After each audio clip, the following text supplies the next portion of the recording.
यवतमाळ जिल्ह्यात सध्या डिझेल टंचाईच्या चर्चामुळे नागरिक आणि शेतकऱ्यांमध्ये चिंता वाढलेली असताना जिल्हाधिकारी विकास मीना यांनी शहरातील प्रमुख पेट्रोल पंपावर अचानक भेट देत परिस्थितीचा आढावा घेतला। दारवा नाका परिसरातील जयस्वाल पेट्रोल पंप तसेच पांढरकवडा रोडवरील घनगंगा पेट्रोल पंप येथे जिल्हाधिकाऱ्यांनी प्रत्यक्ष पाहणी केली। यावेळी त्यांनी पेट्रोल पंपावरील इंधन साठा, वितरण व्यवस्था, नोंदवही, पुरवठ्याशी संबंधित कागदपत्रे आणि सीसीटीव्ही यंत्रणेची तपासणी केली। खरीप हंगामाच्या तोंडावर शेतकऱ्यांना मोठ्या प्रमाणात डिझेलची गरज भासणार असल्याने त्यांना कोणतीही गैरसोय होऊ नये असे स्पष्ट निर्देश जिल्हाधिकाऱ्यांनी पेट्रोल पंप चालकांना दिले।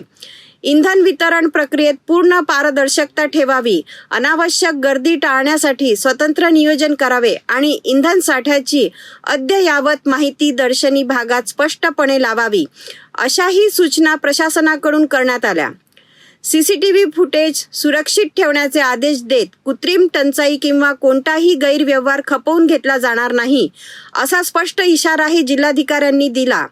जिल्हाधिकाऱ्यांच्या या अचानक पाहणीमुळे पेट्रोल पंप चालकांमध्ये एकच खळबळ उडाली असून जिल्हा प्रशासन इंधन पुरवठ्याबाबत गंभीर असल्याची चर्चा शहरात रंगली आहे। यावेळी जिल्हा पुरवठा अधिकारी संकपाल मेश्राम तसेच संबंधित पेट्रोल पंप चालक उपस्थित होते।